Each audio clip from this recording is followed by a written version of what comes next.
Euh, Ma carrière était aussi, mon parcours a été aussi associé pendant assez longtemps à une agence qui s'appelle Wordpil, qui est une agence de communication éditoriale qui appartient maintenant au groupe Les Échos.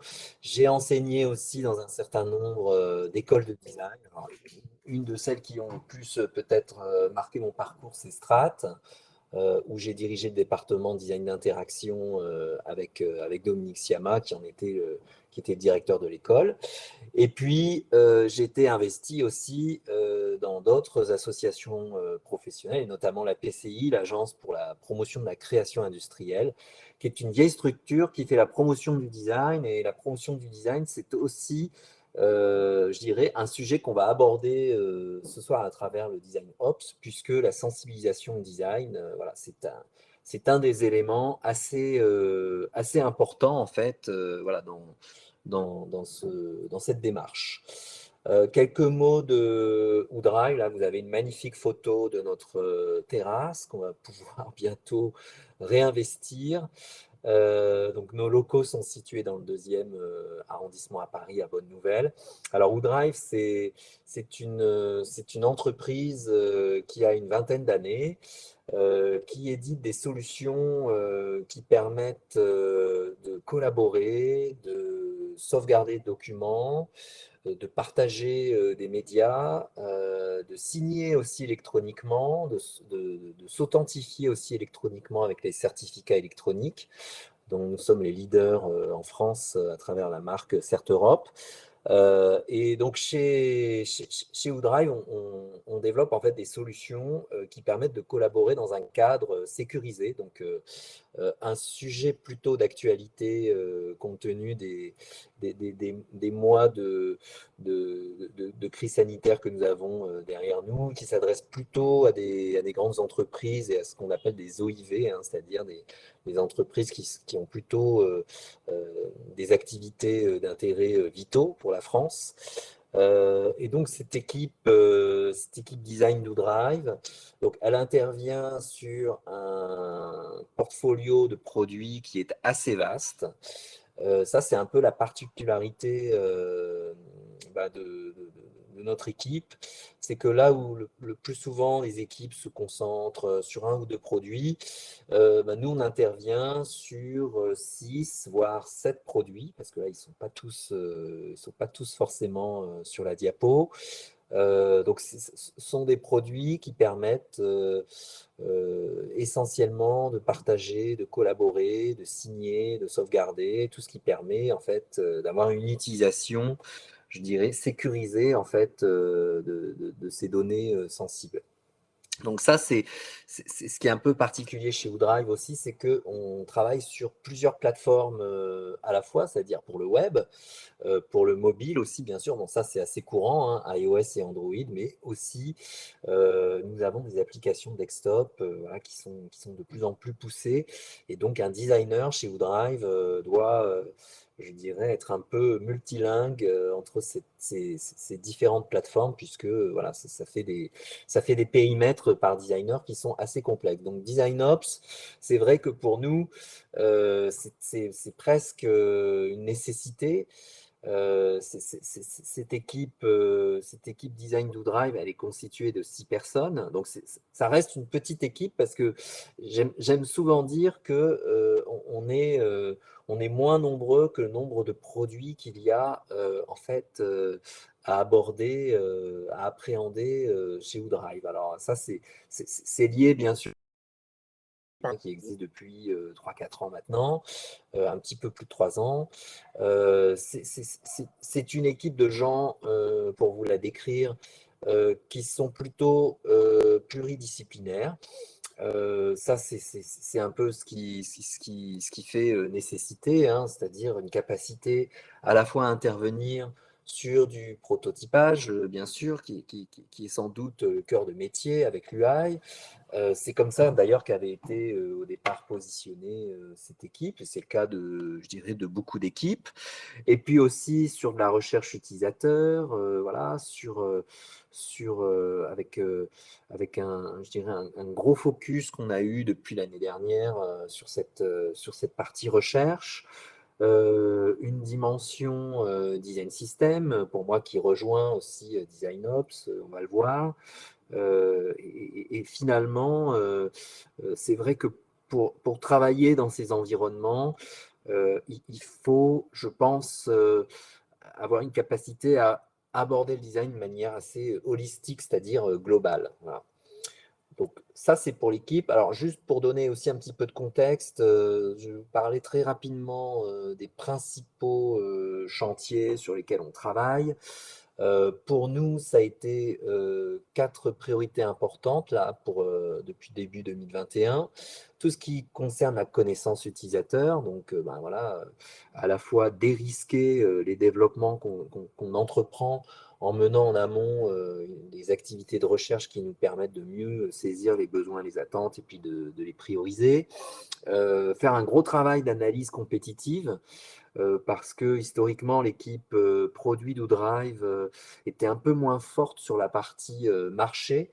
Alors, c'est quelque chose qui est en train de changer, mais nous, on avait vraiment pris un périmètre voilà, qui portait beaucoup sur l'analyse compétitive, les benchmarks, etc.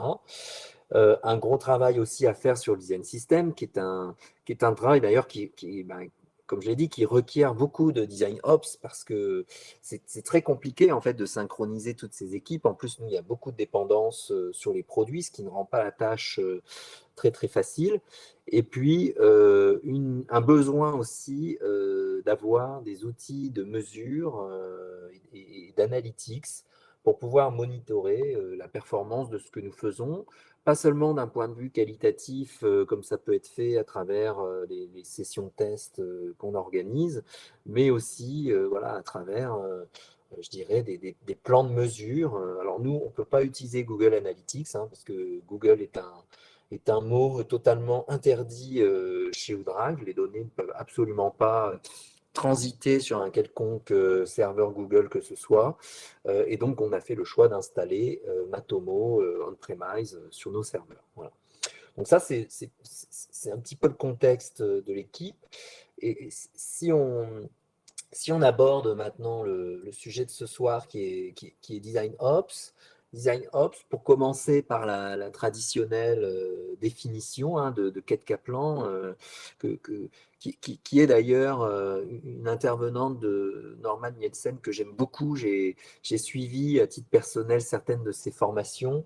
Ce sont des gens vraiment qui ont une perception et une appréhension en fait des sujets de design qui est très en avance sur notre marché français et qui est aussi très très pertinente et en même temps très très comment dirais-je rattachée aux enjeux aux enjeux sérieux et opérationnels. Donc Design Ops se réfère à tout ce qui est orchestration et optimisation du travail des membres de l'équipe, des processus et de la pratique afin d'amplifier la valeur du design et son impact à grande échelle. Alors on dit souvent, d'ailleurs, je ne sais pas si c'est à juste titre, moi j'aimerais aussi un petit peu discuter et critiquer ce constat qui est fait, c'est que les designers n'ont pas toujours le temps finalement de faire du design et qui sont parfois un petit peu empêtrés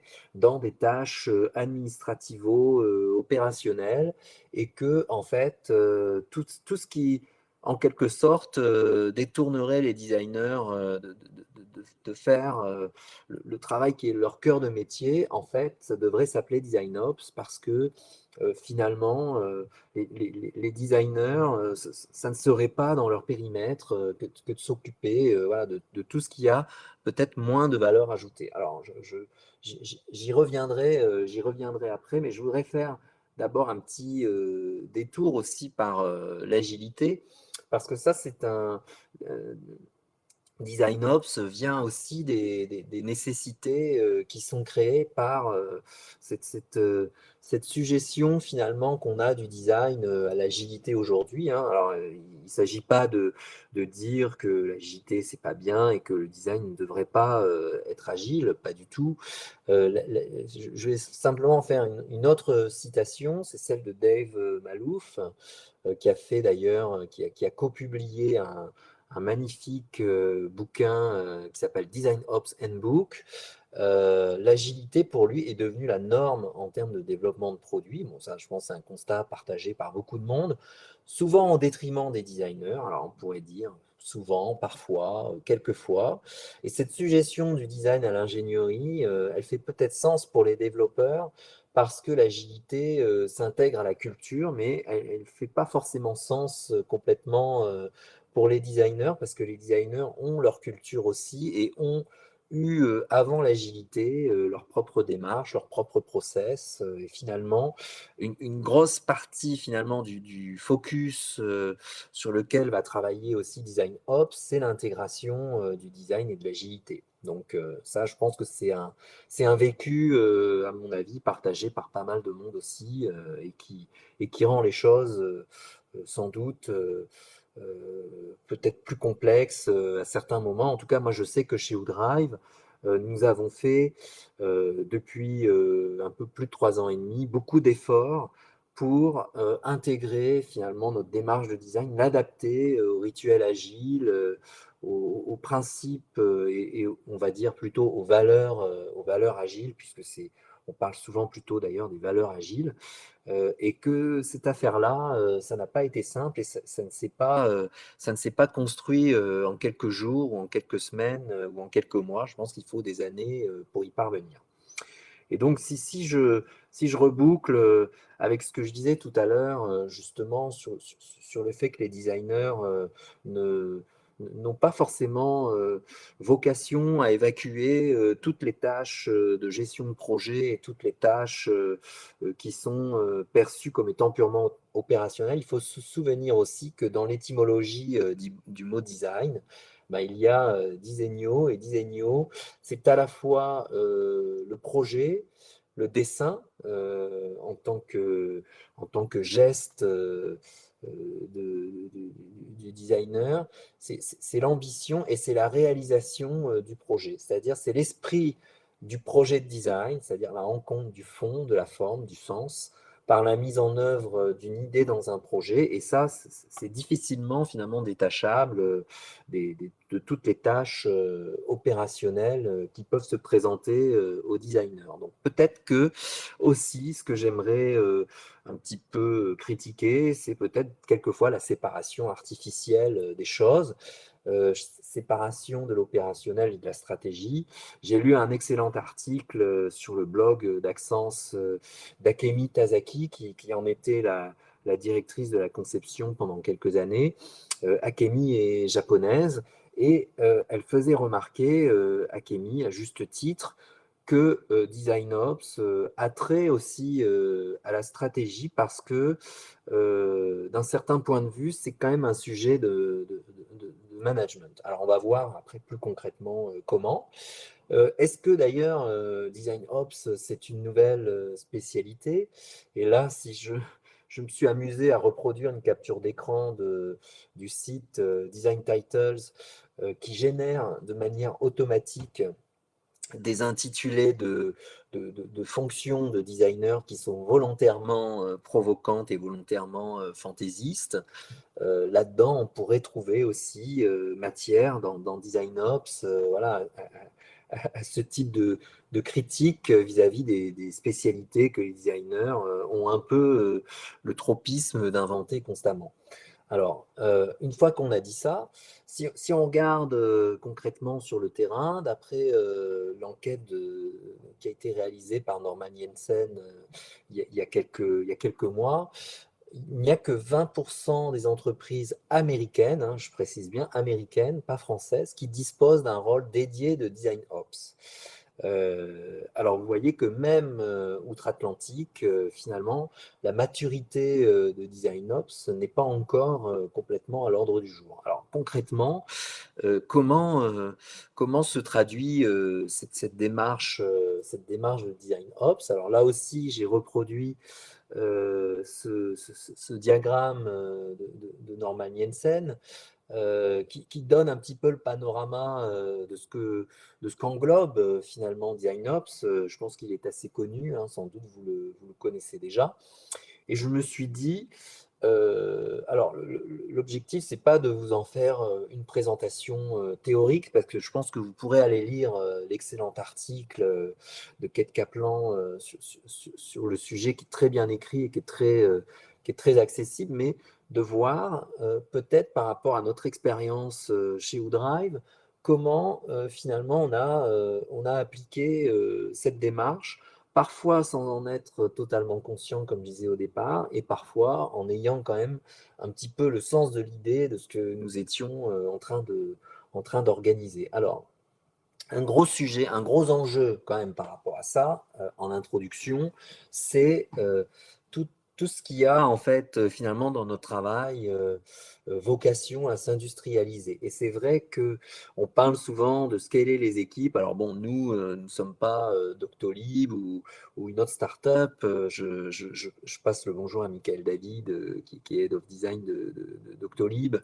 Je ne sais pas s'il nous écoute aujourd'hui, mais lui, il a 25 personnes, donc c'est une équipe assez énorme. Et comme on se disait avec Sébastien en introduction du webinar en off, quand on dirige plus de 20 personnes, ben, ce n'est plus du management, ça devient de la sociologie des organisations, parce que c'est beaucoup plus complexe. Et donc, l'industrialisation se pose énormément dans les équipes qui ont une taille importante, mais elle peut se poser aussi dans le cadre des petites équipes, hein. Je vous rappelle quand même qu'en France, une majorité des équipes de design, ce sont des équipes qui comptent de 1 à 5 collaborateurs. Et donc, quand elles interviennent sur des périmètres qui sont assez importants, comme c'est le cas chez nous, chez Woodrive, hein, elles ont plutôt intérêt à industrialiser, parce que si elles ne le font pas, elles vont devoir répéter beaucoup de choses. Et si on peut factoriser des livrables, des process, des façons de travailler, eh bien, c'est quelque chose qui peut faire gagner beaucoup de temps et qui évite aussi d'avoir à se dédoubler à certains moments. Donc pour nous, l'enjeu d'industrialiser, il est très fort, et ça, c'est ce que je tenais à dire un peu en introduction. Alors, si on regarde les trois parties finalement du panorama de Design Ops, le premier, c'est tout ce qui touche à l'organisation de l'équipe. Alors, c'est un de mes sujets préférés, l'organisation de l'équipe. Moi, j'ai eu la chance d'avoir une grande liberté dans la façon dont l'équipe pouvait être mise en place chez Woodrive. Et ça, c'est parce que la direction nous a fait confiance. Donc, nous sommes une équipe du point de vue de l'organisation qui est à la fois centralisée et décentralisée. Centralisée parce qu'il y a une équipe design qui fait partie de l'équipe produit, et cette équipe design, donc ça représente 6 designers. Décentralisée aussi parce qu'on s'est aperçu que bah, ça fonctionne mieux en général quand un designer peut contribuer de manière très rapprochée aux travaux d'une équipe produit. Alors nous, on n'est pas en feature team, on n'a pas encore, je dirais, basculé dans ce mode d'organisation du travail. Parce que Woodrive a tout un legacy, toute une histoire qui fait que voilà, cette organisation n'était pas forcément la plus naturelle, mais nous avons des équipes produits, et d'ailleurs là, on a une réorganisation dans l'équipe produit qui va nous permettre de travailler peut-être plus sur des thématiques que sur des produits. Et cette équipe doit à la fois faire partie de l'équipe design, enfin les collaborateurs de l'équipe design doivent à la fois faire partie de l'équipe design et à la fois faire partie des équipes produits qui comportent des développeurs, qui comportent des QA, qui comportent un engineering manager, un PO ou plusieurs PO selon la taille. Voilà. Donc c'est du point de vue de l'organisation, il y a un vrai, il y a un vrai sujet. Nous, on est dans une structure hiérarchique qui est assez plate, hein, pour vous la décrire. Donc, il y a moi en manager, et puis il y a tout le reste de l'équipe. Il n'est pas créé. des niveaux intermédiaires de management parce que déjà la taille de l'équipe ne le nécessite pas. Nous n'avons pas non plus des lead designers. On n'a pas forcément souhaité multiplier les niveaux hiérarchiques. Ça ne justifie pas, en fait, tant que je pense, on ne dépasse pas une taille d'équipe de 10 personnes. Voilà. Et d'ailleurs, ça simplifie beaucoup de choses, le fait de ne pas avoir de strates hiérarchiques. J'ai une équipe de gens dont le niveau d'expérience voilà, va on va dire, plutôt junior plus à mid-level.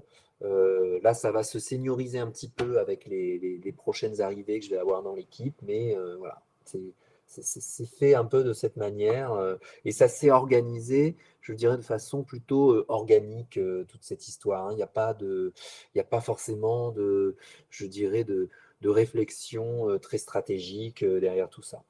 Après, on a entrepris, ça c'est beaucoup plus important, un travail de définition des rôles qui est assez précis. Donc ça s'est construit aussi au fil de l'eau, hein, même si au départ on avait quand même une petite idée de ce que nous faisions.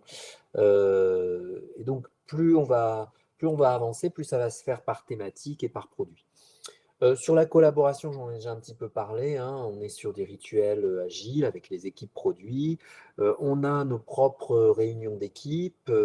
Et puis, on a ce qu'on appelle des one-to-one, voilà, avec moi, chaque designer. Voilà, un petit slot de 30 minutes par semaine, voilà, qui permet de, de, de- de discuter des choses opérationnelles. Alors, ces rituels et la façon dont ces réunions sont structurées, c'est des choses qu'on est amené de temps en temps à revoir. Et c'est vrai qu'on a, je dirais, la préoccupation permanente de rendre ces réunions utiles parce que moi, je ne suis pas forcément pour créer des réunions dans tous les sens et des rituels dans tous les sens si ça ne se justifie pas. D'ailleurs, on a tous, comme ça, assez souffert pendant la crise sanitaire du phénomène de Teams fatigue ou de Zoom fatigue. Et donc, ce n'est pas qu'on n'a pas envie de se parler, mais créer artificiellement des formats de réunion, moi, c'est pas mon trip.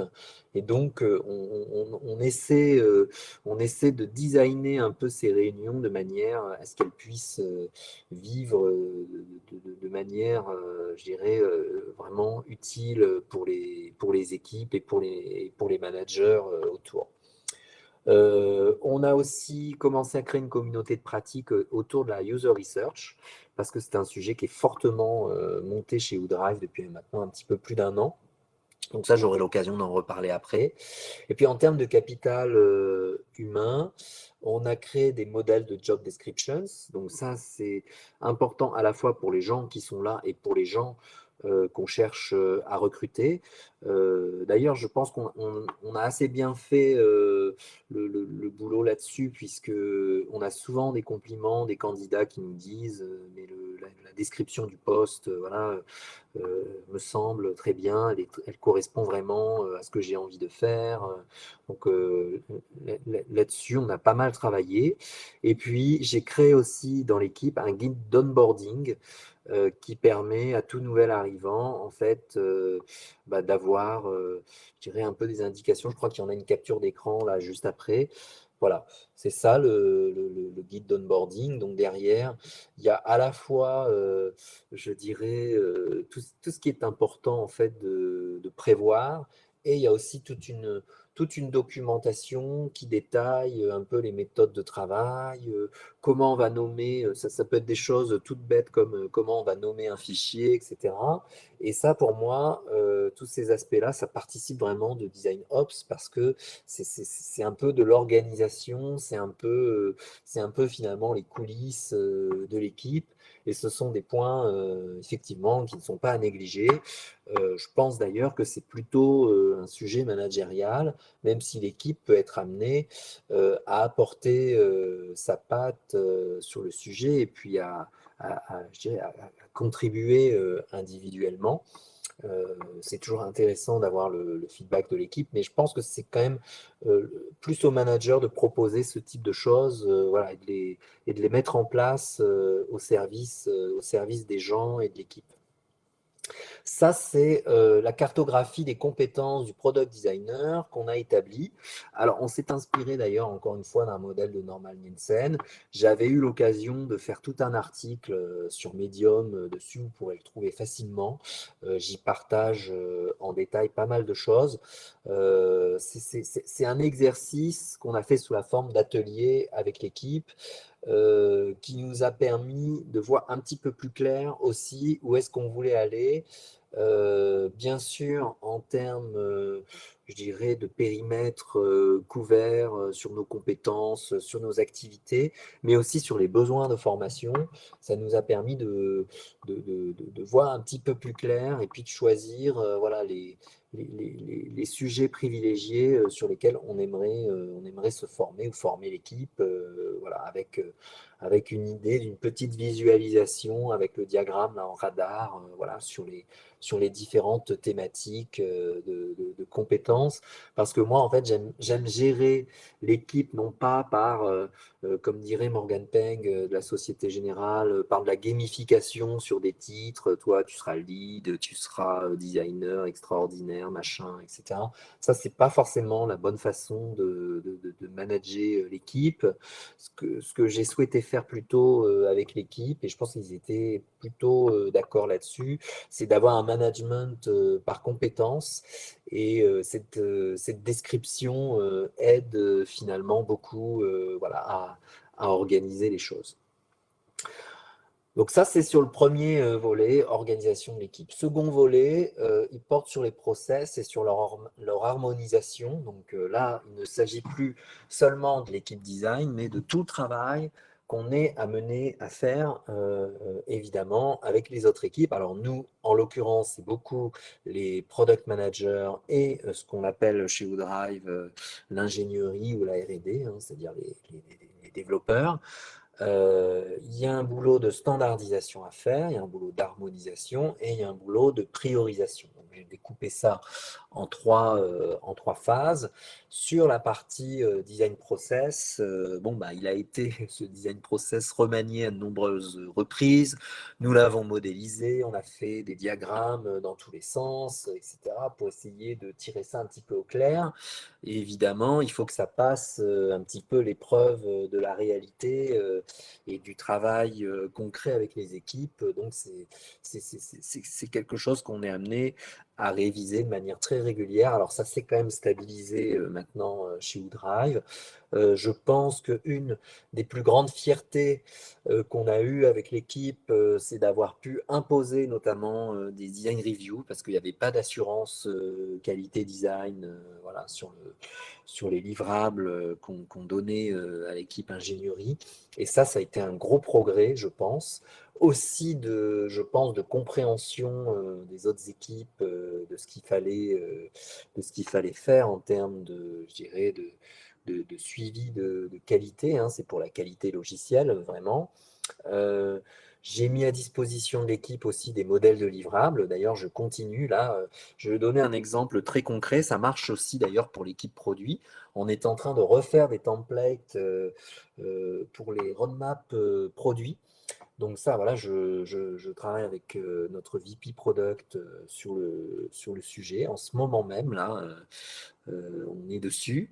Il y a toute la mise en place des outils aussi. Bon, bah, nous, en l'occurrence, c'est une migration vers Figma, plus l'utilisation de Zero Height pour les guidelines. Donc tout ça, on a besoin vraiment de bien standardiser et puis d'expliquer aussi cette migration et de faire une petite conduite du changement avec nos développeurs. C'est très important. Je pense qu'il y a un sujet de gouvernance aussi là-dedans, peut-être qui apparaît pas sur le slide, mais nous, dans le cadre du projet transverse Design System, on a des réunions de gouvernance qui sont mensuelles avec voilà, des représentants par équipe.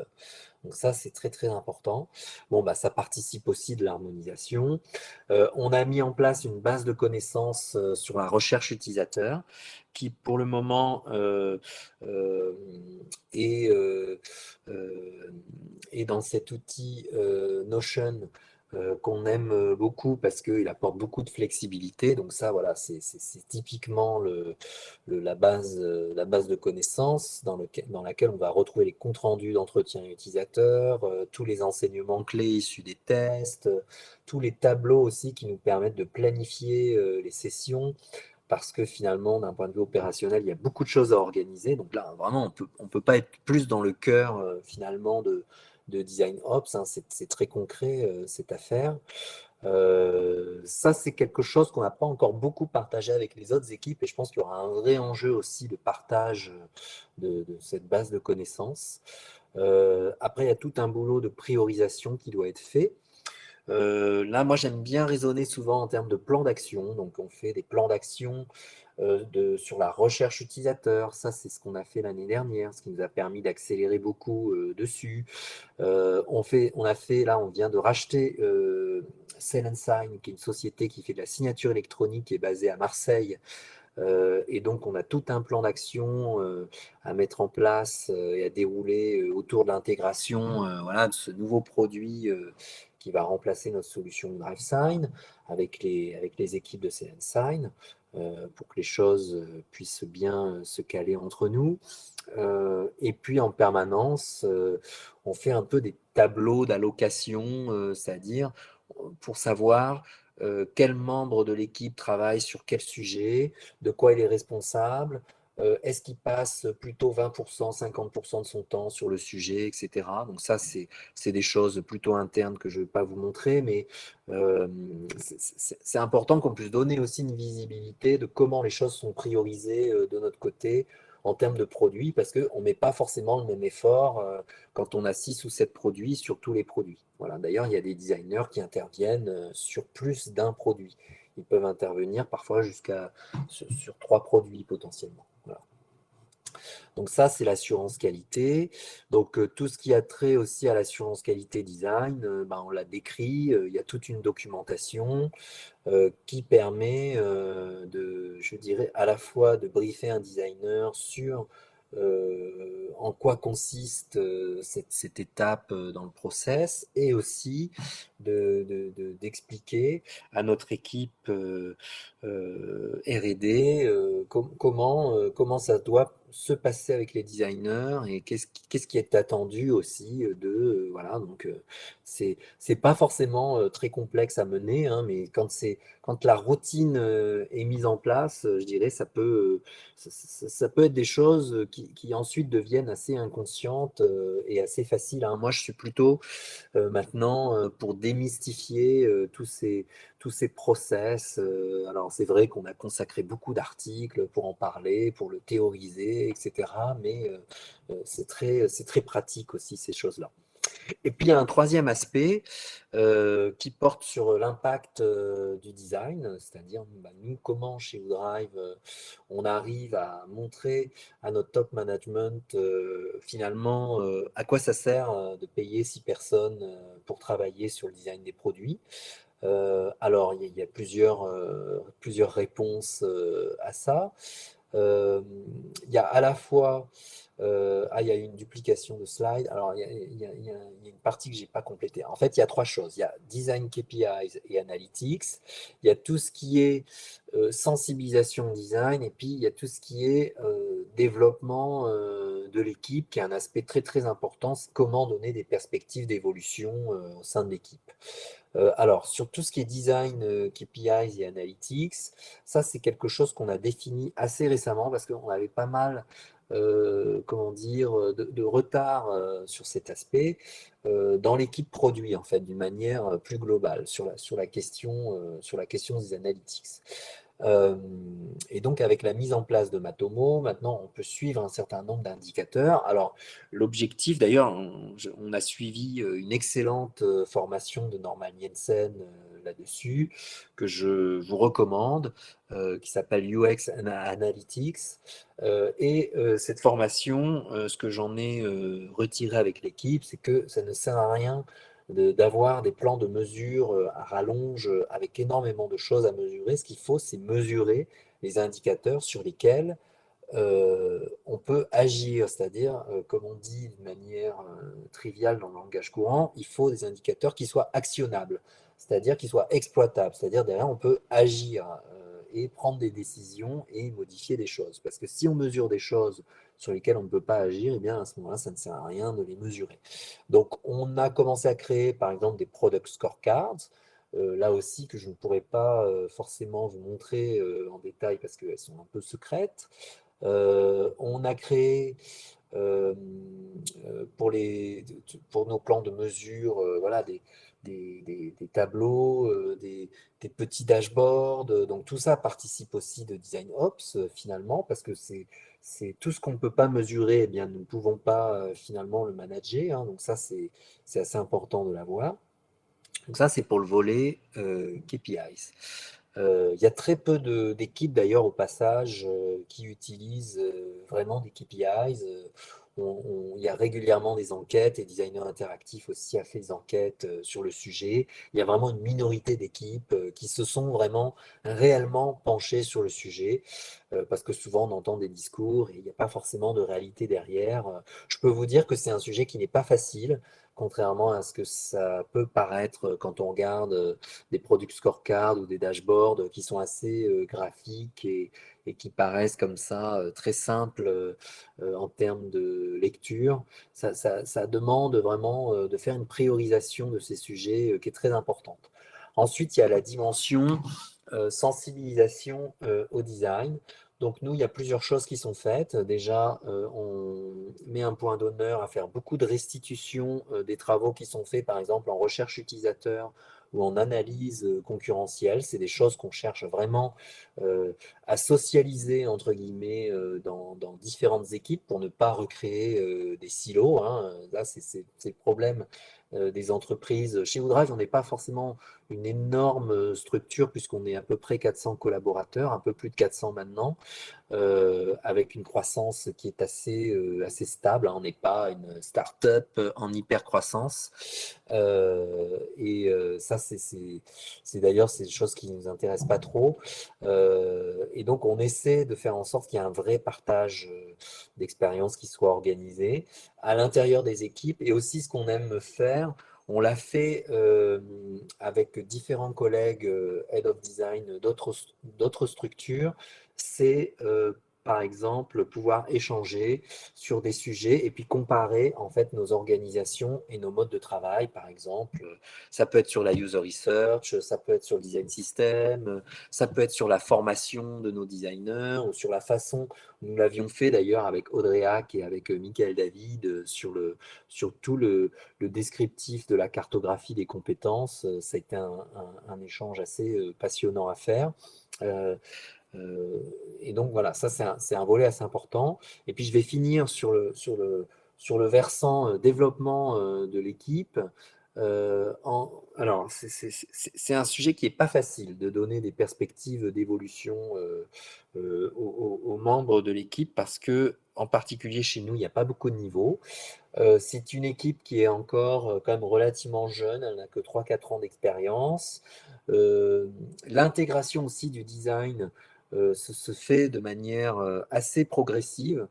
Moi, je ne crois pas du tout les gens qui racontent que dans leur startup en hyper croissance, ils ont multiplié par 10 le nombre de designers et que la direction les suit surtout et qu'ils comprennent tout.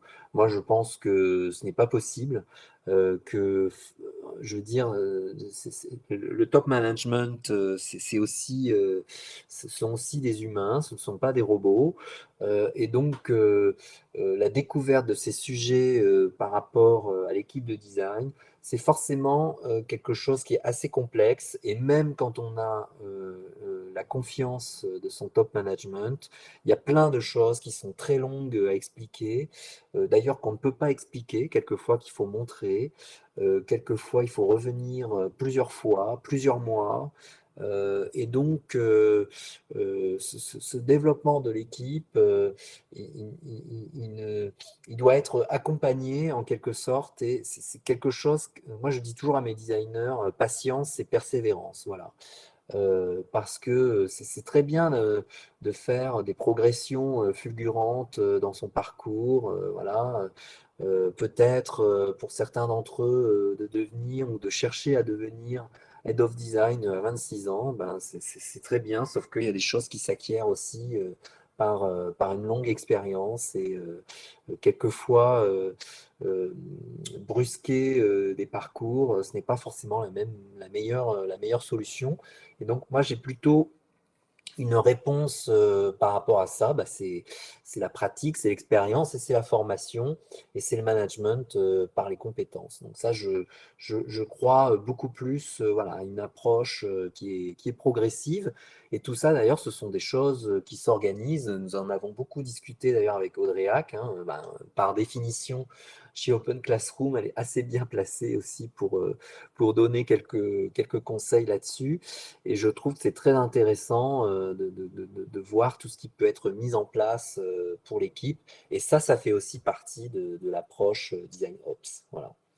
Euh, Quelques réflexions pour conclure, parce que je vois que le temps passe. C'est très important de mesurer l'impact du design. Voilà, d'après Nielsen, seulement 13% des équipes mesurent la qualité du design.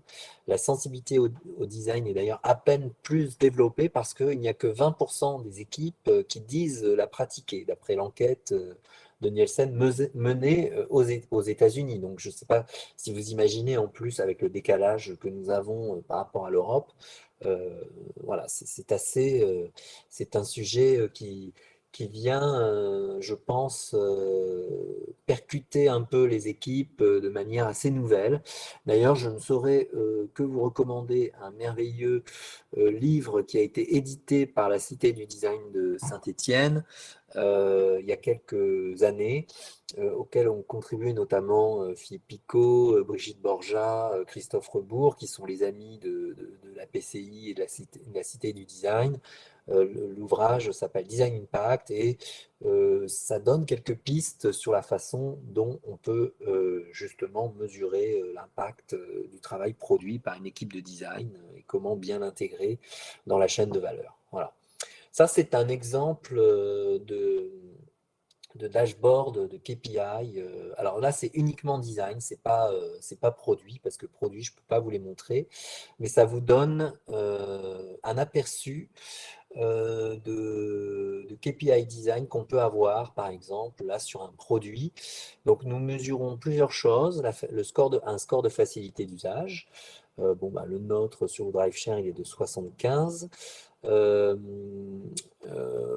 on mène aussi autre questionnaire standardisé, un User Experience questionnaire qui nous permet d'avoir les échelles de l'expérience utilisateur sur l'attractivité, la facilité d'apprentissage, l'efficience, la contrôlabilité, la stimulation et l'originalité de l'interface. Donc ça, ce sont des indicateurs qui sont quali, hein, c'est pas quanti. Et puis, on mesure aussi dans cette scorecard le taux de réussite des tâches et le temps passé sur les tâches. D'ailleurs, ce qui est intéressant, c'est plus que les scores en eux-mêmes, c'est d'en mesurer l'évolution au fil du temps. Donc là, on va avoir voilà, de nouveau des sessions de test qui vont nous permettre de mesurer tout ça et de pouvoir le comparer entre voilà, différents temps.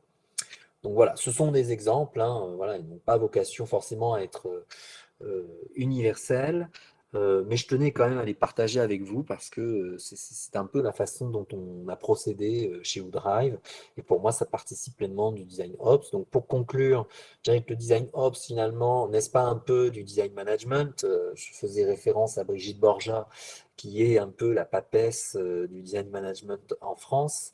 Et c'est aussi un petit peu à dessein parce que finalement le management, n'est-ce pas finalement à la fois la main et l'action étymologiquement, c'est-à-dire une certaine manière de prendre en main les actions, donc les pratiques et les savoir-faire associés à l'organisation du travail et aux relations humaines. Donc ça ressemble aussi fortement à une définition de design ops.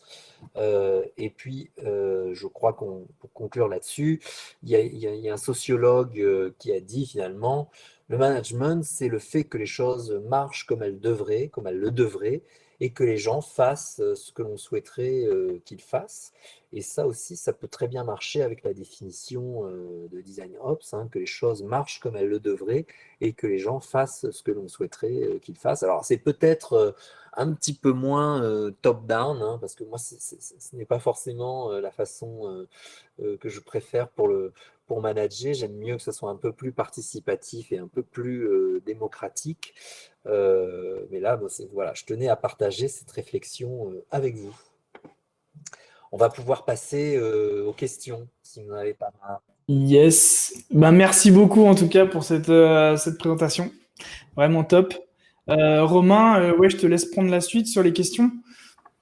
Ouais, on a pas mal de questions pour le coup. Du coup, on va les prendre un petit peu. On a des votes du coup sur les questions, donc je vais prendre dans l'ordre des votes en premier. Donc, on va commencer par celle de Laurent Pinjon, qui demande comment éviter que le KPI design n'ait pas pour side effect de pousser les équipes à atteindre l'objectif avec des œillères, sans marche en arrière ou en perdant une forme de bon sens. Alors oui, c'est vrai que si si on part dans un délire de KPI, il y a bien sûr des écueils à ça, c'est-à-dire c'est de ne voir que le côté, je dirais, quantitatif de la chose et puis d'oublier totalement aussi la dimension humaine ou des choses qui sont peut-être plus intuitives, parce que c'est très difficile d'ailleurs au passage d'intégrer complètement le design et de le relier à des KPI qui sont purement business, par exemple. Ça, c'est souvent une erreur qui est faite par les design managers.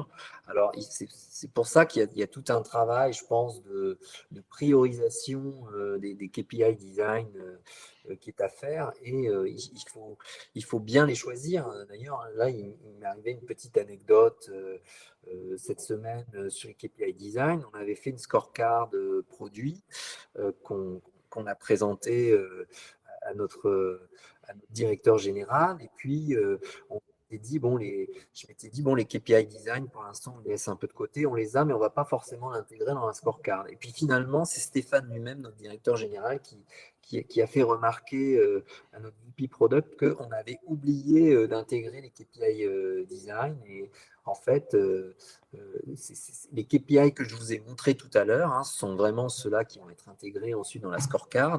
Bah, en fait, ils ont été compris par la direction générale et la direction générale pour autant de prendre des KPI qui n'avaient pas de sens et qui diraient que, par exemple, parce qu'on a fait du design, on va augmenter le chiffre d'affaires de 20%, j'en sais rien. Ça serait complètement débile de choisir ce type de KPI parce que c'est très difficile à démontrer. Et donc, quand on choisit de s'engager sur cette démarche de KPI, il faut toujours faire attention d'avoir des choses qu'on peut maîtriser en fait et dont on peut garder, sur lesquelles on peut garder la main parce qu'effectivement ça peut être détourné à notre désavantage. Je ne dis pas qu'il y a de mauvaises intentions derrière, mais ça peut être mal compris en fait. Voilà. Hmm. Donc c'est quelque chose qui est assez sensible et nous on a refait peut-être une bonne vingtaine de fois les KPI pour savoir voilà, quels étaient les bons à choisir. Et ce qui se dit souvent, c'est que c'est mieux d'avoir au maximum 5-6 KPI à suivre et de ne pas s'encombrer avec des listes voilà, qui sont très importantes, qui ne sont pas maîtrisables. Je vais juste, pour compléter un petit peu, pour que tout le monde peut-être comprenne, d'essayer de me mettre à la place de ceux qui sont pas forcément trop à l'aise avec ce genre de KPI, de scorecard, etc. Je vais savoir un peu comment, en fait, comment ça se passe un peu. Donc là, ce que tu disais, tu as un scorecard produit, en fait, donc là, pour le coup, qui n'est pas diffusable, mais en tout cas, au moins d'expliquer ce que ça peut être, et aussi la partie scorecard design, qu'est-ce que ça peut être. Juste pour Exactement. expliquer, je pense, voilà, ça peut être intéressant. Alors, ce qu'on va trouver, par exemple, dans la scorecard produit, ce sont des indicateurs qui vont nous dire, bah voilà, il y a tant d'utilisateurs récurrents dans le produit a généré tant de chiffre d'affaires, etc., etc. Voilà, et il y a 5-6 indicateurs comme ça. Et ce qui est très important aussi dans la scorecard produit, c'est de voir l'évolution en fait d'un mois à l'autre, d'un trimestre à l'autre et aussi, est-ce qu'on a atteint quel est le pourcentage en fait d'atteinte par rapport aux objectifs qu'on s'est fixés. Voilà, c'est ça aussi beaucoup qu'on va regarder au niveau du top management. Nickel.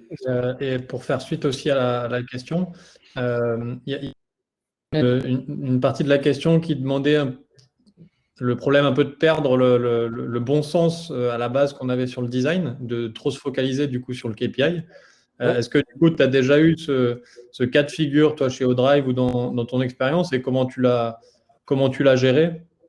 Alors, on n'a pas perdu je dirais, notre boussole par rapport à des KPI sur lesquels on serait allé trop loin, parce que tout simplement aussi parce que on n'a pas une énorme maturité là-dessus, hein, pour être très honnête, il faut savoir faire preuve aussi d'humilité. Ah oui, il y a Cécile qui dit on parle aussi du NPS. Ben voilà. Alors typiquement, voilà, d'ailleurs, nous, le NPS, il n'est pas. Il y a une équipe expérience client chez Woodrive, et c'est cette équipe qui mesure le NPS. Et le NPS, ce sont des études voilà, que nous, on ne fait pas tous les 4 matins. Ce sont des études que pour l'instant, on lance tous les 6 mois sur les produits, parce que c'est assez complexe. Il y a beaucoup de. Oui, elle dit c'est un troll. Il y a beaucoup de produits, mais en fait, il faut que ce soit lu à sa juste valeur, quoi, parce que si effectivement on, on pense que c'est un peu la North Star absolument voilà, indiscutable, mais en réalité, il ne faut jamais regarder un seul KPI et je pense qu'il y a un recul aussi qui est nécessaire par rapport au KPI parce que si on prend tout pour argent comptant, je pense que là, oui, effectivement, le risque de se perdre, il est très fort. Après, je pense qu'il faut trianguler aussi ces KPI avec des retours qualitatifs, avec des enquêtes. Et je pense que c'est comme ça un peu qu'on prend bien la mesure de ce qui est important. Ok, bah, merci pour la réponse. Du coup, on va enchaîner sur une autre question qui a eu pas mal de votes pendant que tu étais en train de répondre, Benoît. Oui. De Céline Petit, du coup, qui demande comment mesurer l'impact du design quand les analytics des projets sont hébergés chez les clients et généralement bien protégés. Donc, j'imagine que quand on n'a pas accès justement à toutes ces données-là, qu'on n'est pas en interne forcément sur la boîte et qu'on est externe. Donc voilà, comment on peut mesurer l'impact du design dans ces cas-là? Alors, bon, bah, il y a plusieurs choses. Moi, j'ai vécu ça pendant assez longtemps quand j'étais en agence. Donc, j'ai travaillé pour d'assez grosses structures en client, Crédit Mutuel, Pôle Emploi.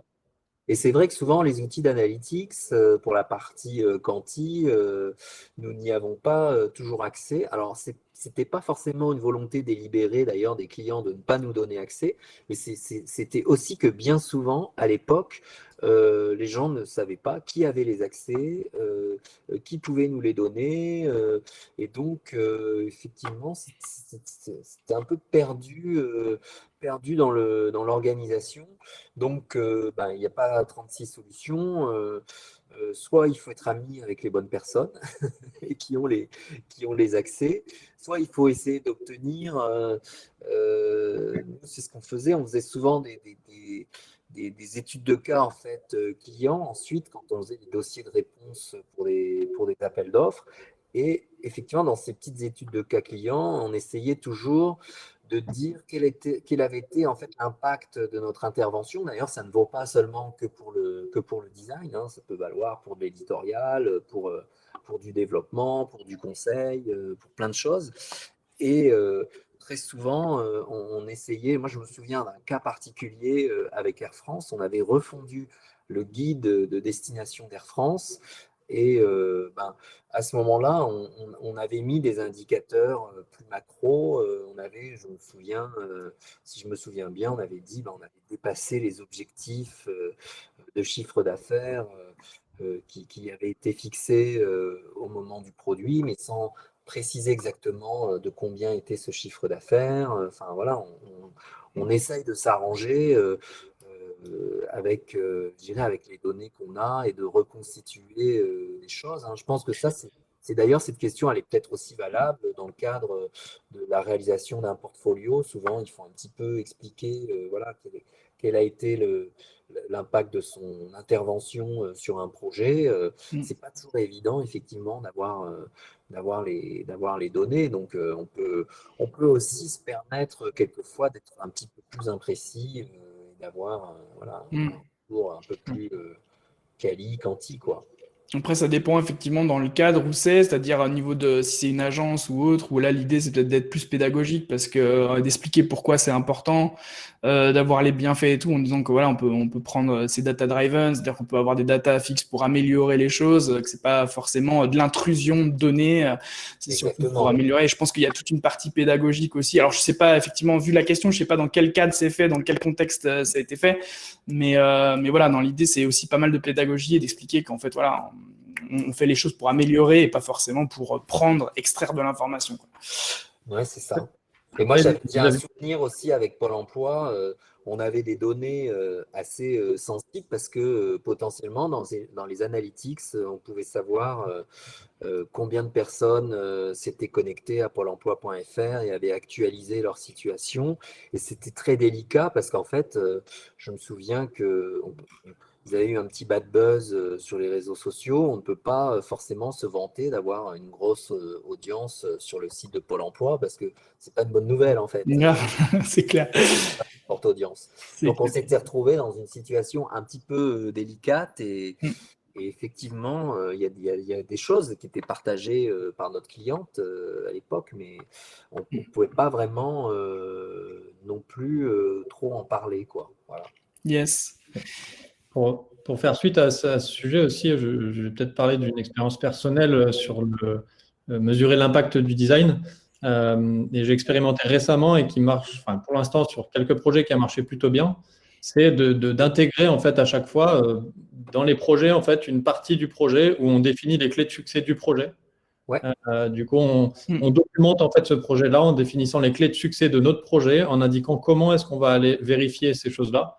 Donc, ce n'est pas forcément nous qui allons le vérifier, mais par contre, on fournit un protocole de vérification de ces clés de succès.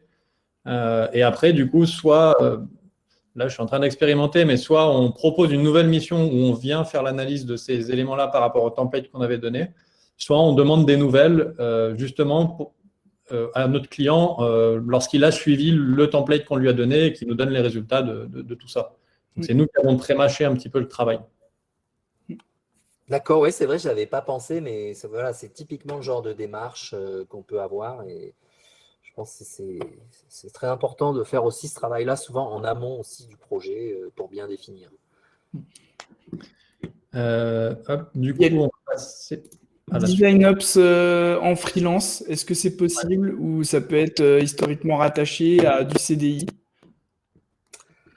Alors, moi, je n'ai pas d'expérience de design ops en freelance. Je réfléchis parce que le freelance, bon, par définition, alors il n'est pas forcément tout seul, il va travailler avec les équipes de son client, mais donc je pense que dans ce cadre, c'est possible. Après, moi, je sais que quand j'étais freelance, souvent j'intervenais sur des missions assez courtes.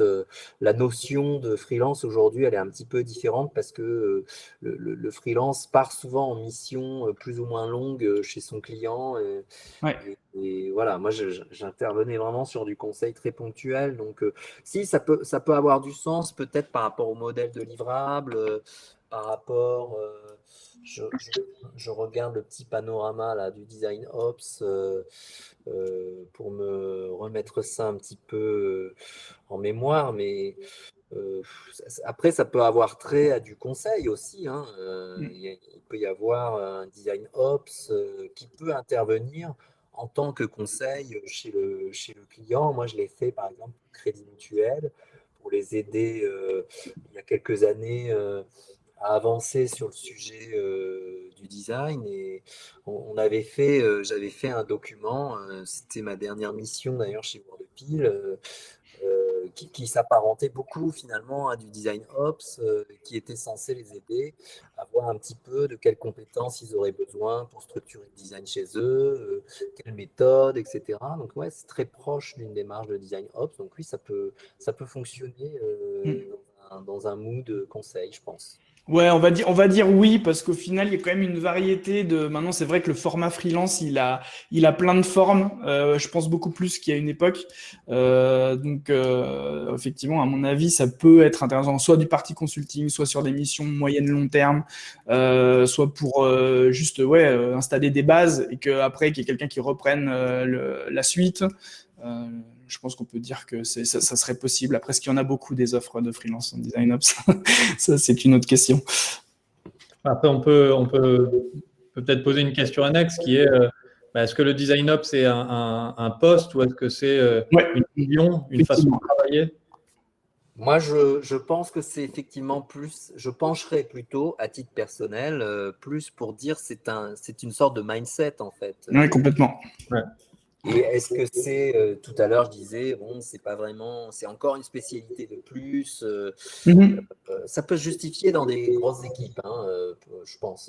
Je pense que par exemple, mes amis Michael David ou Audrey Hack sont bien contents probablement d'avoir des rôles spécialisés sur cette question.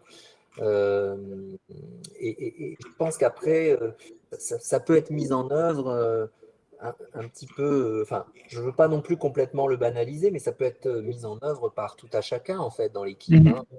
Ont les bonnes volontés. Moi, je donne un exemple très concret dans mon équipe. J'ai un designer qui s'appelle Quentin. Quentin a pris en charge la migration de nos outils vers Figma.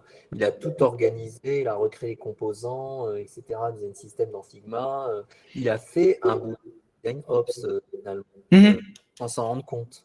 Oui, en fait, on est sur en fait, on est sur une méthode. Enfin, c'est pas un rôle, c'est quelque chose qui est rattaché. C'est comme le design thinking quelque part. Enfin, j'extrapole Ouais, un peu, mais c'est-à-dire qu'en ouais, fait, c'est un outil que tu as dans un rôle, mais qu'au final, tout le monde peut le faire en vrai. Il n'y a pas forcément. Je veux dire, en fait, il y a toute la partie aussi de documentation. Tu parlais de Notion juste avant.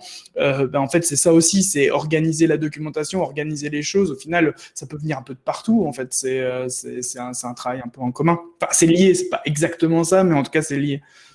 exactement. Moi, je partage complètement cette vision.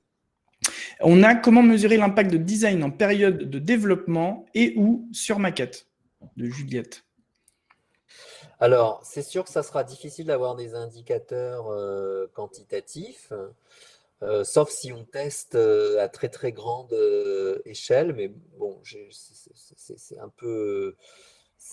un peu plus rare. Je pense avec des indicateurs quali, hein, c'est le sens un petit peu de la scorecard que j'ai montré tout à l'heure. Là, nos scores de facilité d'usage, nos taux de réussite des tâches sur les scénarios sont faits sur des panels qui sont relativement petits, c'est-à-dire généralement c'est une quinzaine de personnes, quoi. Hmm, Ça, c'est tout à fait possible. carrément. Ok. On a Design Ops qui est géré par une ou plusieurs personnes. Est-ce que ça peut être géré par plusieurs personnes? Bah oui, je pense que les Ouais. tâches peuvent être réparties dans l'équipe, hein. Moi, j'ai Quentin qui s'occupe de Figma, mais j'ai aussi Clémence qui va s'occuper de certaines parties de documentation, et puis j'ai Robin qui va m'avoir fait un modèle de livrable. Donc oui, c'est aussi un truc à la bonne volonté de chacun, hein, je pense. Carrément. Oui, c'est ça. En fait, on détache effectivement la fonction comme design ops de la méthodologie ou de faire des choses. Donc au final, je renchaîne sur la question de Tiffen qui disait je souhaite mettre en place un design ops au sein d'une entreprise dans laquelle je suis consultante. Quelles sont les premières étapes pour sa mise en place? Je ne sais pas si je te laisse répondre là-dessus. Par rapport à la mise en place, c'est Ouais. quoi la question? C'est la mise en place, en fait, de dire, en fait, dans les premières étapes pour sa mise en place. Si elle veut commencer, elle est en consultant Ah, dans une entreprise, elle veut commencer. à Euh, faire, ouais. ouais, Pour commencer à faire du ouais, design ops, bah je pense il faut se poser la question de l'organisation de l'équipe. Ça, c'est la première chose. Faire un petit peu la cartographie de l'existant en termes de compétences. Nous, par exemple, on a fait un truc très simple qui peut paraître hyper bête. On a fait un petit document sur ce qu'on était capable d'offrir comme offre de service design. Alors, c'est pas forcément un document qu'on a beaucoup montré dans les équipes, mais ce sont comme des tout petits slides descriptifs de méthodos, et nous, ça nous a aidé en fait à clarifier notre pensée.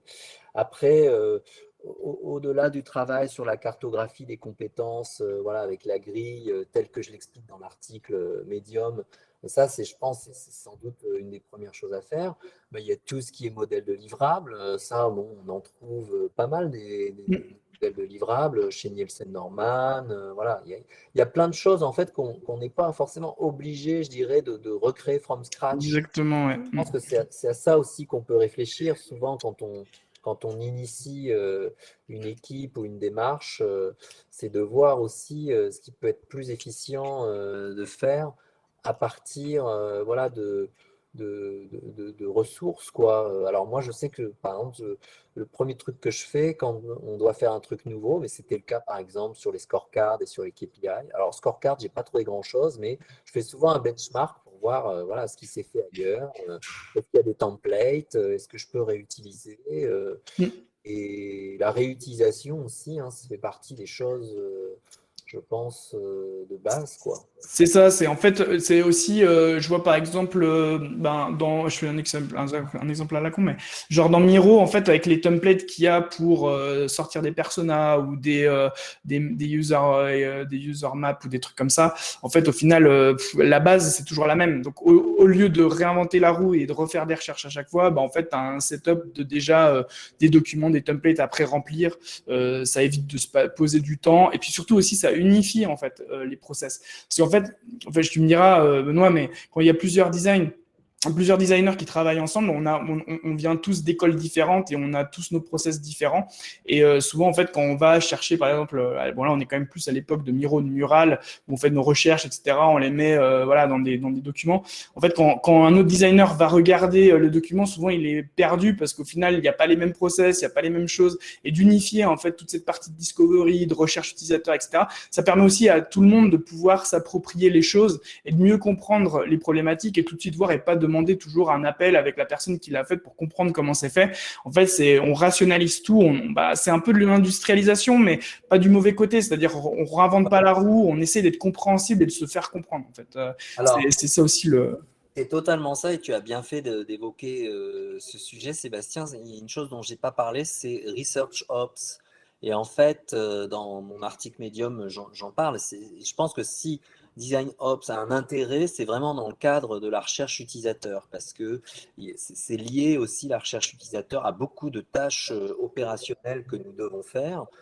Contacter les utilisateurs, planifier des sessions d'entretien ou de test, voilà, dépouiller le contenu des questionnaires, dépouiller, enfin relire les vidéos, etc., etc. Et là, il y a énormément de matière. Voilà, merci pour le lien, Romain. Il y a énormément de matière justement sur cette partie recherche utilisateur et research ops. Là, je trouve que ça prend vraiment ouais, toute sa dimension et tout son intérêt. Déjà aussi, quand il y a des. Toi, tu travailles pas en feature team, mais dans l'idée où tu as plusieurs squads ou en tout cas, tu as plusieurs designers, tu cherches des choses d'un côté qui peut servir à quelqu'un d'autre. En fait, c'est où tombe cette recherche, comment elle est réattribuée aux autres, comment on peut comprendre ce que l'autre a fait. Et ça, cette partie-là est vraiment aussi super intéressante. C'est comment on arrive en fait à prendre l'essence de chacun et qu'en fait, la recherche, ok, tu en utilises 10%, mais tu sais que le reste, les autres pourront se l'approprier parce qu'ils comprennent aussi comment ça a été fait, parce qu'il y a une matrice, parce que c'est bien en fait expliqué, etc. Et qu'on a tous les mêmes process dans la boîte, quoi. Exactement. Du coup, moi, j'ai une question liée. C'est, je me le dis en même temps. Est-ce que du coup, le design ops, c'est pas toute la partie écriture, explication, documentation qui est pas sur Figma ou Sketch, mais qui est sur Notion et qui en soi prend 80% du temps de travail d'un designer normalement? Oui, alors j'espère pas 80% du temps, mais c'est vrai que la rédaction d'un protocole de test, d'un guide d'entretien, c'est quelque chose qui peut prendre énormément de temps. Bon, là, spécifiquement en recherche. Si on se situe plus dans une perspective, par exemple, design system, oui, la documentation, personne n'aime faire ça, hein, on va pas se mentir entre nous. Oh, je reconnais qui aime ça. Hein. Voilà. Nous, dans l'équipe, je sais que le sujet des guidelines sur le design system, c'est un sujet qu'on a fait un petit peu traîner parce que personne n'a forcément envie, voilà, de rédiger des pages et des pages et des pages. Donc, c'est vrai que c'est ce qui est en dehors un peu de Figma finalement. Tous c'est bien décrit dans l'article de Kate Kaplan comme étant un peu tous les à côté, quoi, et les tâches sur lesquelles elles sont censées avoir moins de valeur ajoutée. Mais c'est aussi un ensemble, finalement, le métier de designer, hein. Et c'est ce qui fait qu'un designer est un designer, c'est qu'il a il a une approche un peu globale de toutes ces questions, quoi. Si c'était juste quelqu'un qui fait du dessin et qui, voilà, et qui fait de la créa, et ben, bon, on appellerait ça un directeur artistique à ce moment-là. Ouais. On a d'autres questions encore. Il y avait Laurent Lowe qui demandait en premier quels sont les bénéfices du design ops. Bon, il y a 3 questions qui vont suivre, mais je les dis toutes les 3 en même temps. Combo. Quels sont les bénéfices du design ops? Quel serait le futur de la fonction design ops? Et après, quel outil tu t'ajouterais dans le futur?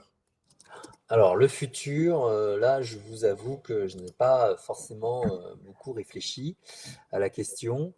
Il faudrait faire peut-être une petite enquête sur le sujet. Bon, je pense que c'est quand même une question qui est assez récente dans le design.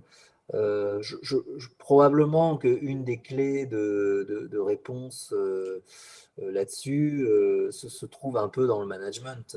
Voilà, moi, si je dois creuser cette affaire, j'irai voir un peu dans le design management, parce que quelquefois aussi, on croit, comment dire, qu'on formule des choses un peu prospectives ou autres, mais en réalité, beaucoup de choses ont déjà été écrites par d'autres, beaucoup d'autres ont eu des idées avant nous.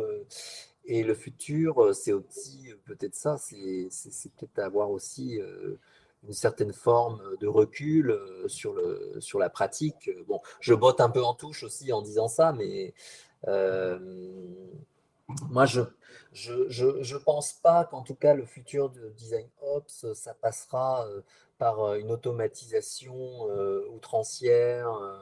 On avait dit oui, le design avec l'intelligence artificielle, ça va être foutu. Ou alors, je me souviens, Adobe avait dit, euh, à juste titre, hein, d'ailleurs, j'étais allé à Adobe Max quand la conférence avait encore lieu aux États-Unis, et j'avais suivi une des sessions qui disait en fait l'intelligence artificielle dans le design, c'est tout ce qui va permettre finalement d'enlever les tâches qui n'ont pas de valeur ajoutée aux designers et pas du tout de remplacer les designers. Bah, et pour cause, si Adobe faisait ça, elle cirait la branche sur laquelle elle est assise, puisque les clients sont les designers. Euh, et, euh, et j'avais trouvé cette perspective-là assez intéressante. Donc oui, peut-être un peu d'automatisation, mais je n'y crois pas complètement en même temps. Je pense, enfin, moi je crois ça avec le design system en fait, qui est né il y a un sacré moment en mode jam. Hein. Mais en fait, on disait, je me souviens pas quand Google a sorti le material design, où moi j'étais ultra choqué à l'époque. Je sais que ça m'avait marqué, quoi. Je me suis dit merde, ça y est, je vais plus avoir de boulot et tout. Puis paye ton truc, ça va tout être pareil. Il y aura plus d'originalité, il y aura plus rien. Et en fait, je me rends compte que cette brique qui a été ajoutée, parce que on était quand même enfin, moi j'avais la sensation que ça allait être le futur et que c'était un peu ennuyant, quoi, en fait. Et en fait, tu te rends compte qu'en rajoutant cette brique de design system, il y a une autre complexité, en fait, tout autour. En fait, maintenant, en design system, j'envoie des thématiques dans tous les sens. Parce que le faire, c'est très compliqué, ça prend du temps, qu'en fait, il y a 1000 questions à se poser, beaucoup plus que ce qu'on faisait avant, en fait. Oui. Et à la fin, c'est une équipe de travail qui travaille sur un design system et c'est plus une seule personne qui envoie ces petites formes.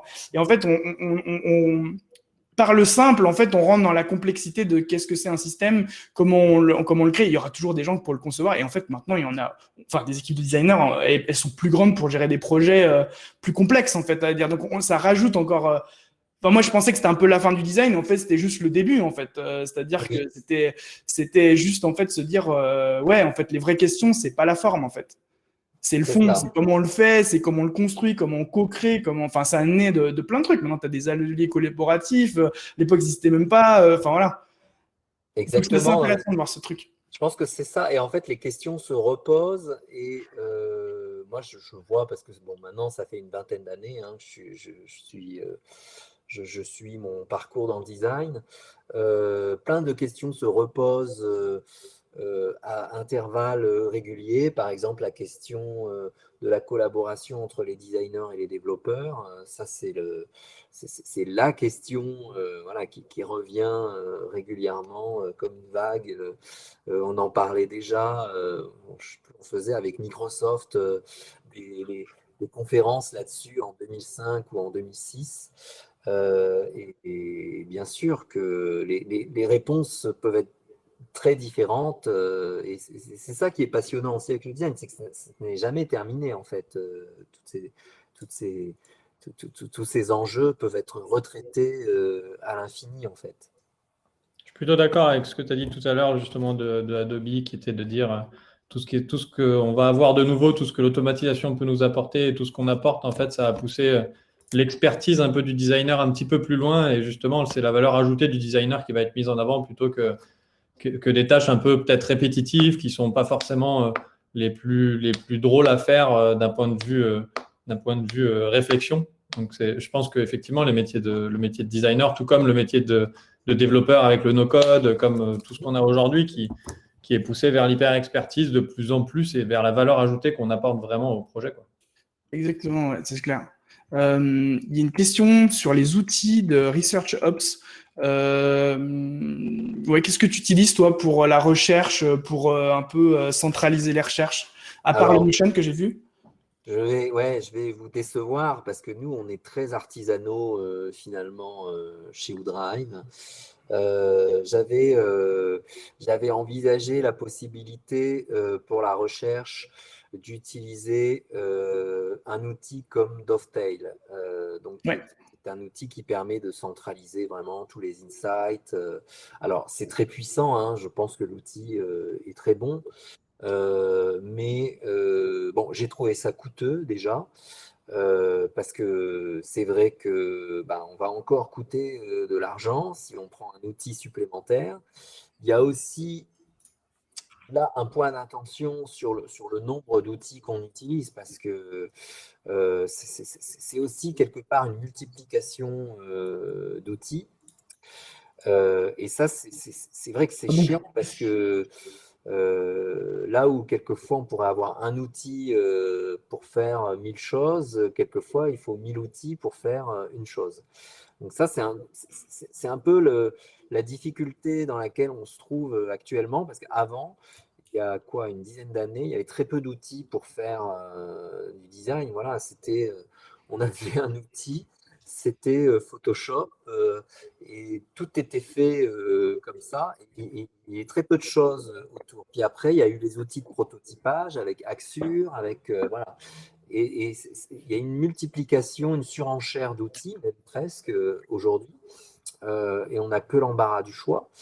Et euh, je, je- nous, on utilise essentiellement Notion, on utilise ZeroHeight pour tout ce qui est documentation pour Design Mhm. System, et on utilise Figma.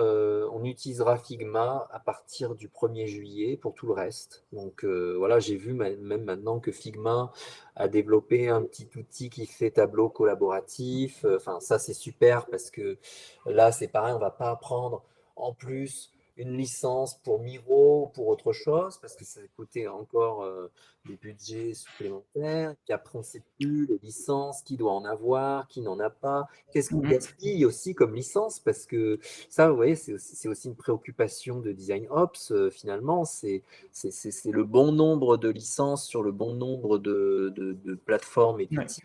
On avait, par exemple, pour la recherche utilisateur, Lookback. Et puis, en fait, on s'est aperçu que Lookback est relativement...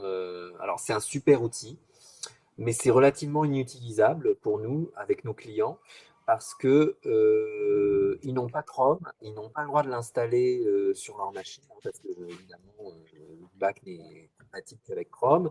Et en plus, quand il faut installer l'extension Chrome pour Lookback, ben, c'est interdit parce que souvent, ils n'ont pas les droits sur leur machine pour faire des installations d'exécutables. Donc, ben, qu'est-ce qu'on a fait? On est passé par Teams et on a fait avec macOS le raccourci commande majuscule 5 et on fait une capture vidéo du test utilisateur. Voilà.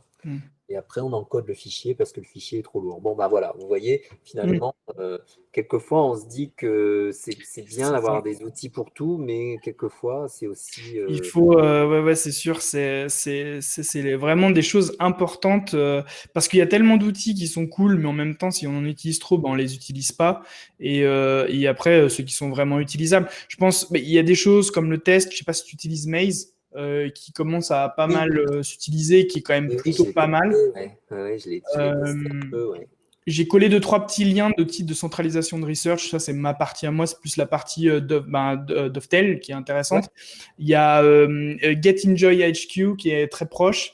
Et il y a Product Board. Alors, Product Board, ce qui est intéressant, moi, que je trouve dans Product Board, c'est qu'il gère à la fois la roadmap, la recherche et la priorisation. Je trouve que pour le coup, ça fait un bon petit mix. Ils ont levé 72 millions pour info il n'y a pas longtemps. Donc, je pense, à mon avis, ça va rester un petit moment. Ça commence à se structurer. Enfin, en fait, sous les 72 millions, on se rend compte qu'en fait, la priorisation, la roadmap et la recherche, ça devient clé dans toutes les conceptions qu'on a aujourd'hui et qu'on veut avoir des métriques pour se dire, OK, c'est ça qu'on priorise, c'est ça qu'on fait, etc. Mais voilà, après, c'est des outils, encore une fois, peu importe la manière, souvent, c'est la réflexion qu'on a derrière, de toute façon, le plus important. Comment on structure ces tests, comment on les organise. On a une autre question, du coup, de Charlotte qui nous demande s'il y a un onboarding existant pour les nouveaux arrivants pour expliquer justement toute cette démarche de design ops. Tu nous as montré, du coup, la partie onboarding chez ouais, Drive. alors pas sur la démarche de design ops en tant que tel, mais sur un peu tout, je dirais, tous les process design qu'on a mis en place chez ODrive, parce que c'est vrai que ça peut être à la fois assez angoissant d'arriver dans une équipe nouvelle dont on ne connaît pas les pratiques, les coutumes, etc. Donc j'ai créé vraiment ce guide un peu dans cet esprit. Alors, chez nous, si je peux en parler un peu plus, ce guide, il permet à la fois de donner un peu des billes sur la stratégie de design qu'on a mise en place. Ça sert aussi à donner un peu les guidelines pour la partie brand. Alors, chez ODrive, tout ce qui est brand, en fait, n'est pas géré dans l'équipe produit, hein, c'est l'équipe marketing. Donc, des designers, des brand designers qui ne sont pas chez moi, en tout cas jusqu'à aujourd'hui.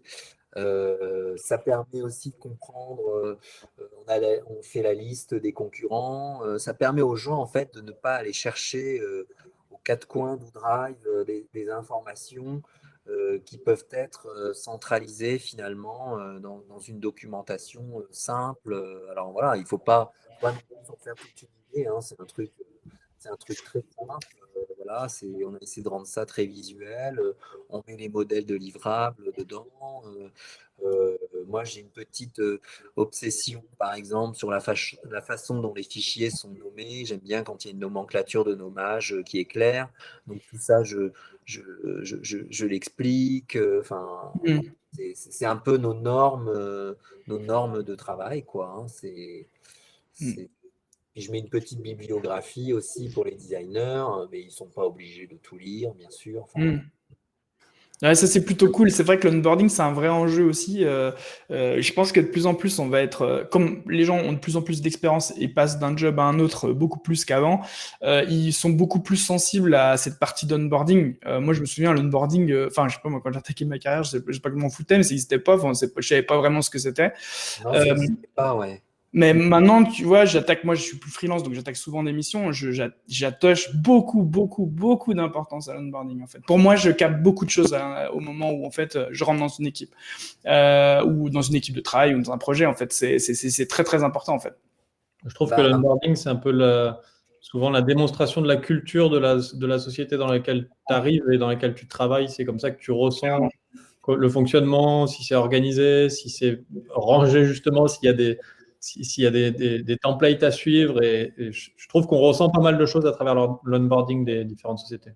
Alors oui, vous avez totalement raison. Enfin, moi, je peux être que d'accord avec ça. C'est un truc dont j'ai pris conscience assez récemment. Il y a peut-être 2 ans à peu près. Quand quelqu'un de nouveau arrive dans l'équipe, alors nous, ça se produit pas tout le temps parce qu'on n'a pas un Oui. recrutement, voilà. Et c'est vrai qu'on pourrait le négliger du coup. Mais je trouve que c'est aussi une forme de respect pour la personne qui arrive, de se dire que son arrivée a été préparée et que on va le guider, on va lui donner, on va lui donner quelque part de la matière, des billes, parce que c'est autant de temps de gagner en fait derrière. C'est Et clair. c'est moins stressant pour la personne qui arrive, parce que quand même prendre un nouveau job, c'est assez stressant. On a tous été dans cette situation. Ça permet d'être plus rapidement opérationnel aussi. Enfin, je ne vois que des bénéfices en fait C'est sûr. à l'onboarding. C'est sûr. Ouais, parce qu'après, c'est des informations que tu vas aller chercher à droite à gauche. Et franchement, quand on attaque, c'est pas terrible de. Il y en a qui ont des processus de formation sur le produit, d'où ça vient, pourquoi, de voyager dans différents secteurs pendant une semaine pour être après une semaine, il y a il y a peu de questions, ou en tout cas, on sait à qui poser la question pour en savoir plus, quoi. Et ça, c'est plutôt Et moi, intéressant. j'essaye toujours de me rendre très, très disponible pour les nouveaux arrivants dans l'équipe, de faire les choses un peu avec eux au début, parce que, parce que c'est, parce que c'est stressant. Et moi aussi, ça me stresse de savoir qu'ils sont stressés, en fait. Ouais, carrément. Cool. Je pense qu'on est bon niveau questions, non? Ouais, on en a quelques-unes, mais on a abordé quand même la majorité. Ouais, pas mal de choses. Ouais. Donc On arrive à cool. la fin du temps aussi qu'on avait planifié. C'est ça, il est 20h, 20h02, voilà. 20h02. Nickel. Moi, en tout cas, je voulais te remercier encore une fois pour ta confiance. Je t'ai invité, enfin, en tout cas, je t'ai proposé, tu as vite accepté. Et franchement, merci encore. C'était une très bonne expérience, encore une fois. Bon, Merci en tout cas à vous deux, Sébastien et Romain. Et puis merci à tous les gens qui se sont connectés aujourd'hui Ouais. voilà, pour nous écouter et poser toutes ces questions intéressantes. Voilà, j'espère qu'on aura l'occasion d'en reparler une prochaine fois, peut-être d'en débattre aussi. Voilà, en tout cas, c'était un bon exercice. Cool, super. J'ai regardé un petit peu les ratios, on était sur entre 70 65 personnes connectées pendant tout le long du live. Aujourd'hui, là on est à 30, c'est normal, c'est un peu la fin et puis on a tous nos vies au final, on est tous connectés et puis de voir des visios, c'est toujours c'est pas la même chose qu'un événement physique, mais en tout cas c'est cool, les gens étaient intéressés, il y a eu plein de questions. Donc merci à vous, merci d'avoir été là pour le premier événement. Il y en aura d'autres qui vont venir, je pense en juillet. Et puis on vous tiendra au courant. Je pense que le prochain, ça va être donc Lucas Chaffard. Luc Chaffard. Luc Chaffard. J'ai dit quoi? Lucas, rien à voir. Luc Chaffard pour Agicap, donc qui est Head of Design aussi et qui est un peu Agicap, c'est notre petite startup locale qui scale vraiment fortement en ce moment. Donc ça va être super intéressant aussi son retour là-dessus sur l'équipe, comment il a structuré tout ça. Donc voilà, c'est une série qui commence de petits meet-up autour de ce sujet-là, de comment on appréhende les équipes de design, etc. Alors c'est un sujet assez précis précis qui correspondent peut-être pas à tout le monde, mais je pense que c'est important pour tous les designers qui sont même en début de carrière de comprendre quels sont les enjeux au-dessus d'eux ou au même niveau d'ailleurs. Mais en tout cas, je pense que ça, c'est des clés importantes, je pense, dans la réussite. On sait où à qui parler, comment on fait les choses. C'est aussi important de comprendre comment ça se passe sur l'organisation des choses là. C'est pour ça aussi qu'on a décidé de faire je pense, être 3 gros épisodes, en tout cas là-dessus, pour rentrer dans les détails et puis de voir aussi toutes les visions et les choses qu'on fait différemment parce qu'effectivement, chaque cas, chaque entreprise a ses manières de faire. Donc voilà, merci encore. Très bonne soirée à vous. Voilà, 20h05, on n'a pas trop débordé. Donc voilà, merci encore Benoît et merci Romain. Merci. Tout ça. Merci à tous les deux. Bonne soirée à tous. Au revoir. Ciao, ciao.